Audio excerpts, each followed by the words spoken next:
there, I'm Shawna Robins, founder and CEO of Third Spark, and today I have the pleasure of doing an Authority Magazine interview with Jill Foos.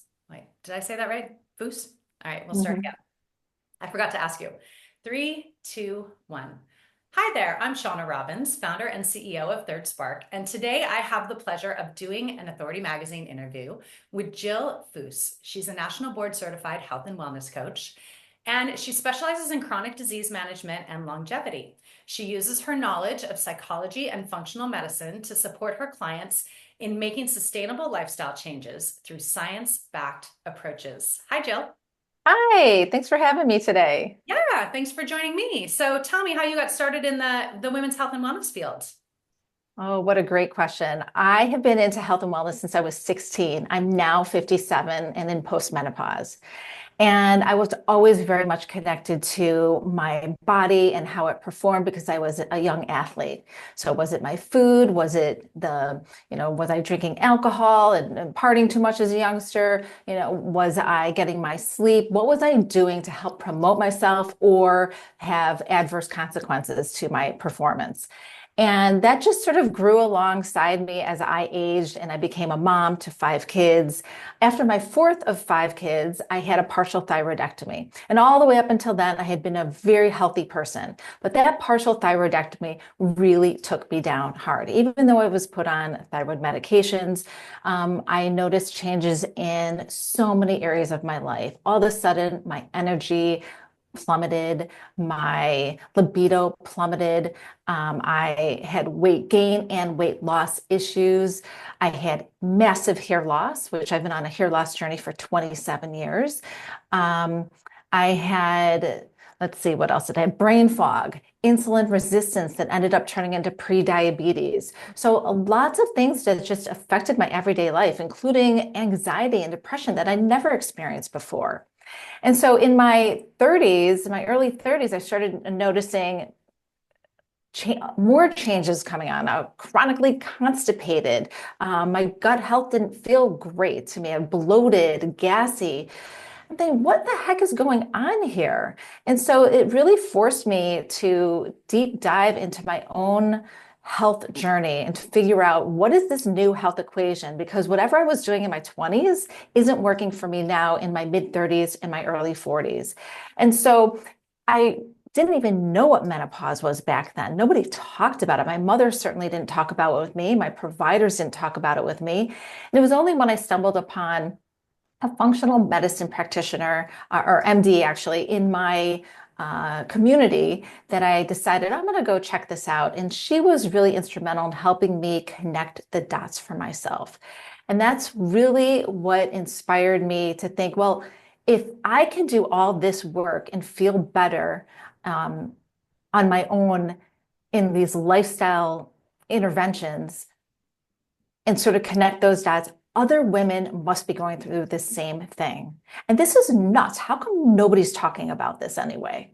Right? I mean, I've got my OBGYN, I have my functional medicine MD, and it was just like the conflicting information, hitting a barrier with one doctor and having to be really open-minded with another, and just feeling like, am I doing the right things for myself? And it just really motivated me to help other women around me. That's amazing. Wow. I think that what you went through is common. I know it's common for me. I hear it from not only my clients, but the women that I interview, that it's a very, very common occurrence. Multiple doctors, multiple diagnoses. Yeah. Nothing seems to work. They want to throw a bunch of medication. You want something more holistic, or vice versa. And to the point where you don't even know which way is up and which information is right and what's going to work for your body. So let's talk about the gut health piece that you touched on, that you went through. I mean, I know aside the thyroid piece, they're all related, but the thyroid is such a huge thing for women. And we can definitely circle back to that on another chat that we can have, but I want to talk about the gut health. So can you, just so that we're all on the same page, can you give us kind of an overarching definition of what gut health is? And then we'll dive into it for how it affects women, especially in midlife. Yeah, absolutely. So gut health refers to this balance of and proper functioning of our gut microbiome, right? So we have trillions of bacteria in our digestive system. And as long as they're all sort of symbiotic and friends with each other, and some are good and some are bad, but as long as they're all together and not bothering each other, we're in a good place. So gut health really refers to how well our digestion is happening. Are we able to break down the food? Are we able to absorb those nutrients? Is our immune system strong or is it haywire? What about our mental health, right? Checking in with our mental health, that anxiety and that depression, those mood swings, those are also can be red flags for gut dysbiosis. Some people can have poor gut health, the opposite of, you know, proper gut health, and not really know that they have poor gut health because some of the signs and symptoms they might not outwardly be feeling, right? This equation for gut health is different for everybody. But overall, we want to have proper digestion. We want to have a strong immune system. We want to have nutrient absorption, and we want to have stable mental health and good poops.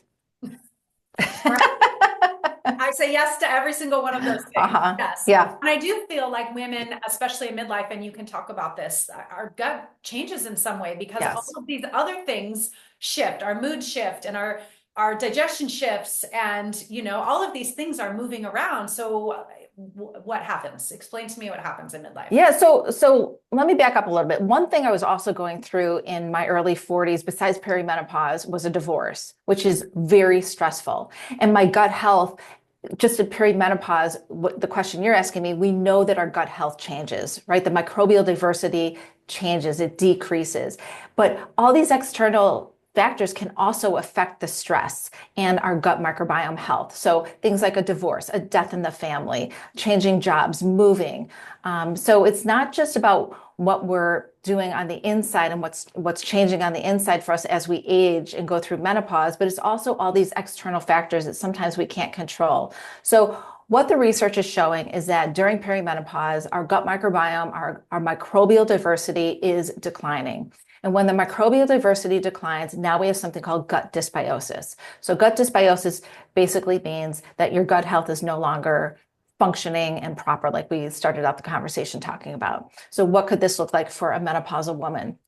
Well, it could look like chronic inflammation. So it could look like increased joint pain. It could look like hair loss, like I shared with you. It could look like skin health issues, acne or rosacea. It could look like joint pain. So we have more inflammation. We also have more bloating. We could have more gas. We could have chronic constipation or the opposite of loose stools. A lot of women in menopause find themselves being diagnosed with IBS or even worse, autoimmune conditions. A lot of women become hypothyroid during this time. So there's a lot of things that are changing where our gut microbiome starts to look more androgen, I'm sorry. And so it looks more like a male microbiome versus a female microbiome. It affects our fat stores. We start to gain more visceral fat and adipose fat. So our body composition changes. Our sleep is affected. So lots of things are going on under the hood. So what do we do? What do we do? As a board certified health and wellness coach, the first thing I want to ask somebody is, what's your reason for wanting to make changes? Why is this important to you? Because if you don't know your why and you don't connect those dots for yourself, it's going to be really hard to make those lifestyle changes because, as you know, making any type of behavior change in our life, especially in midlife, is really challenging, right? We have to hold ourselves accountable. We want to stay consistent so that we can get the rewards. So it's, what do we do? So one thing is, after we connect with our why, is I think mindfulness plays a huge role here, right? And by connecting with our why, you're already practicing mindfulness. And mindfulness is something that I think is a real turnoff for a lot of people because they think of it as meditation and that's going to take a lot of time. And I don't want to sit still for, 15 minutes and I don't want to create this special room in my house or have to go somewhere. It's not like that at all. I've actually been on my own mindfulness journey for almost 14, 15 months. And it was a barrier for me to enter into a mindfulness practice or discover what that was for me to help me make these lifestyle changes because I thought it was all those things I just mentioned. But mindfulness can be as simple as starting with just folding your laundry and being mindful about all of the feelings that are going on and transferring that to when you're eating and preparing food for yourself and being mindfully eating, mindfully chewing. So it's any activity that you're going to do that's already intuitive, folding laundry, brushing your teeth, preparing food, eating your food. Any of these is a place for you to practice for 2-3 minutes, a mindfulness practice. Breathing, noticing the sensations around your body. When you sit down and eat, are you in an anxious mood? Are you depressed? Are you making different choices because of how your mood is that day? So mindfulness to me is a really great place to start. After that, we can look at things like sleep routine. And I know this is a big one for you, is your sleep routine on par, right? Are you getting your 7 hours of sleep a night? And is it sound and deep and restorative? Are you waking up feeling refreshed? Because we know when we don't sleep properly, our digestion really has a tough time doing the proper thing. And then we can look at cleaning up toxins in our home, right? A lot of people have different genetic SNPs, which is a single nucleotide polymorphism. It's like a typo in a gene. And a lot of people have that, and it can affect how we digest our food, absorb our nutrients, and toxins coming in from food, toxins coming in from the environment, especially like cleaning products, can really affect that part of our digestive system because of that genetic SNP. We can look at being mindful of antibiotic use, right? Sometimes we go to the doctor, we might not need an antibiotic. But so, of course, there are times where we need antibiotics and we need medications, but those, if we're overdoing it and we might not need it 100%, those can definitely affect our gut health, especially in this menopausal phase. Walking after heavy meals. That's a big one that so many people don't do. I live in downtown Chicago, and in the middle of winter, I don't want to go walk after dinner. I want to get on my couch and snuggle up under a blanket. But we know that movement really helps our gut health. It helps increase that microbial diversity. It helps reduce the bloating and the gas. And so what I did, this is just a little pro tip, is I have a gym in my basement here in my building, and they have a treadmill. And there were some times where I had a heavier meal and I would go down. It wasn't like a workout. I just went on and I maybe took my iPad down there and walked for about 20 minutes at a nice pace, just to sort of get my exercise in postprandial, so post eating. So those are just a few suggestions of what we can do. Yeah, I love that last tip especially, but you gave so Yeah. many good ones. I think eating, even if you don't have a large meal, I think moving after you eat, even if Yeah. it's just a stroll around the block, Europeans have that wired into their culture, and it's such a benefit the way you walk someplace and then after you eat, you walk back, or you Yeah. walk to the store and then you walk home. It's such a huge part of that. And as Americans, we obviously there's lots that we do that we could improve on as people Yeah. in the European culture, but I think moving after we eat is a really, really easy, good one to Right. add. And if you're in an office and you don't have access to a gym, here at Respin, we talk about um, movement snacks a lot. And how can you fit in just a few minutes of walking up and down the stairs, parking further from your office, um, walking down the hallway and lunging? Yeah, you might get some looks and everything, but I bet within time, other people start mimicking you and doing what you're doing. Right, right. That's awesome. I love that. So I think what's most interesting about this conversation, and hopefully the viewers will find this too, is that there are so many different, parts and pieces to someone's lifestyle that help to either support their gut health or, create a positive feedback loop for strong gut health or a negative feedback loop. And like you touched on, like the sleep, for example, right? I totally agree with you. Not only is it the 7 hours, which gets really hard for women to get as they age, Yep. but it's the consistency, right? Like putting yourself in bed and waking up at the same time every Yep. single day, 7 days a week, which can be really challenging in our lifestyle, but it's really amazing for your gut health. It's like something so small like that, that somebody could maybe make that small tweak and see, a really great response with their gut health. I think it's not about making these big sweeping changes, right?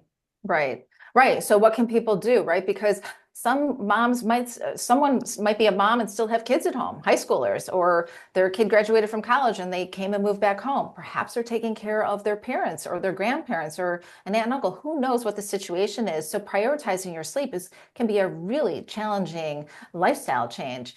One of the things that's helped me in my own personal sleep journey, which has supported my gut health, which has supported my hair health. My why is my hair, by the way. That's one of my big whys. So that's why I want people to connect with their why. Um, but one of the things is I gave up drinking alcohol during COVID. I was never a big drinker. I never really liked it, but I gave it up completely. And I know, that's a big ask for a lot of people. They really enjoy wine or whatever it is, but that really helped me. There's some doctors on like Instagram who or like OBGYNs who will say, if you decide to drink alcohol, you're basically deciding to have fragmented sleep. And I really like that because at least you're owning your decision, right? You might say, I'm on vacation.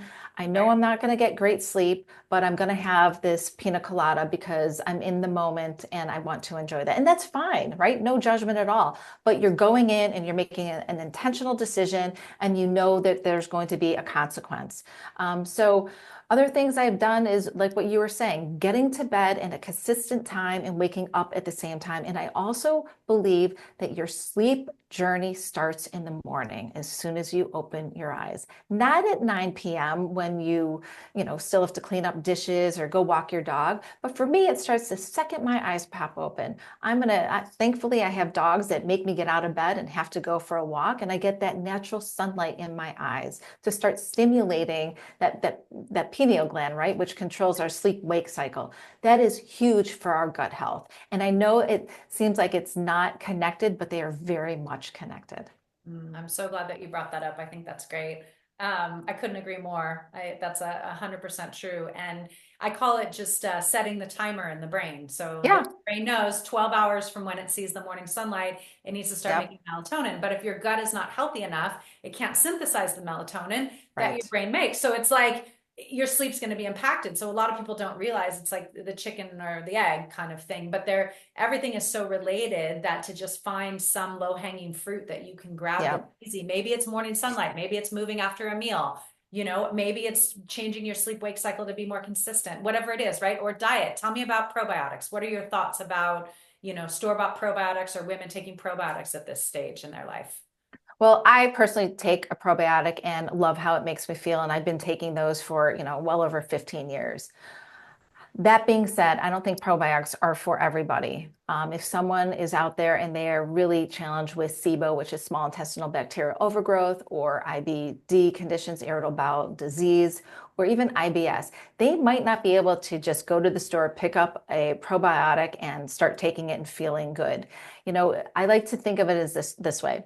We have this microbial diversity in our gut. So it's like your neighborhood, it's your hood.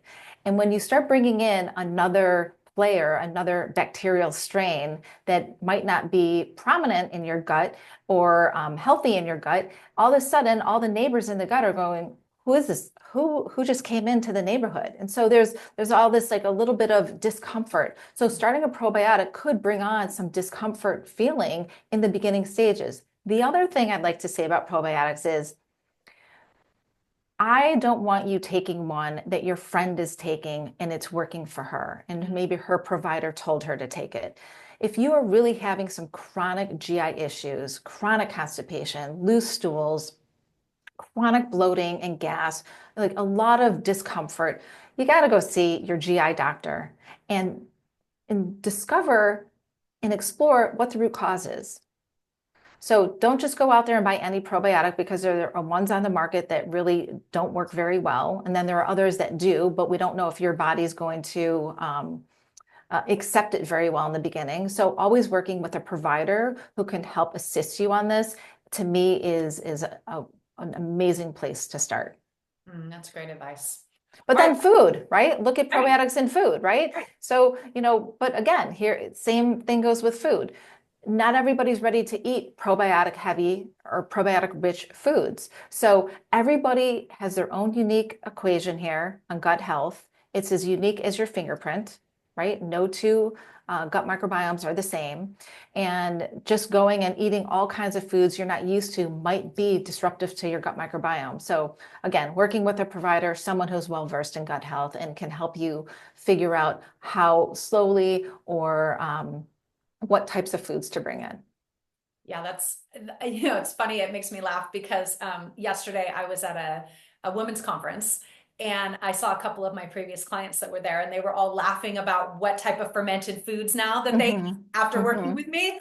And that one was like, I can't have sauerkraut. My husband loves sauerkraut, but I hate it. I can't eat it. And the other one's like, oh, I like fermented okra. That's my favorite. And the other Mm. women were like, ew, awful. I like, but it was so funny that like, here's the conversation that we're having Right, right right. now as women talking and brainstorming and sharing, right, about what their favorite fermented Mm-hmm. are. So I was just laughing. I was having such a nice time hearing them all share. And fermented okra is not something I've ever tried. So I Yeah, I can say I've never even heard of that before. right. And this woman was from Texas. So that's what Yeah, she said. Oh, this is what we eat. This is what I grew up with, right? yeah. I think a lot of it is just following what feels good to you, right? If Mm, sauerkraut's not your thing or kimchi's not your thing, fine. Find yeah, something else that you like.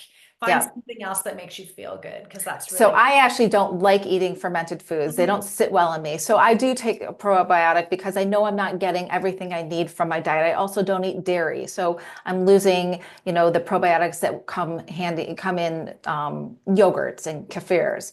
So for me, I have a lot of reasons why I do take a probiotic, but for others, food might be the best place to start. Mhm. Yeah, well said. All right. Well, how can women connect with you, find you? Where are you located on the web? Give me all the Mhm. information. Well, you can connect with me over at Respin. So I'm one of the head health coaches over there. So it's respin.health. So www.respin.health. And it's such a wonderful community. It's just like what we're talking about here and what you're saying your own community is talking about. We are open. We want to talk about these things. We want to talk about the fermented okra, right? We want to talk about all these things that have been really uncomfortable to talk about in the past. So you can find me over at Respin. Um, and then I also host a podcast called the Health Trip Podcast, where I bring on um, functional medicine MDs, regular traditional MDs, practitioners, and we talk about things like skin cancer. We talk about hair loss. We talk about PCOS. We talk about hormones and menopause care and menopause medicine. Anything you can think of, we talk about on my podcast. Sexual health and wellness. So all these things. And by the way, when you have better gut health, you're going to have a better sex life because you're going to feel good. All right. That's the perfect thing to end on. Yeah. Amazing. Thank you so much, Jill. I appreciate it. Thank you.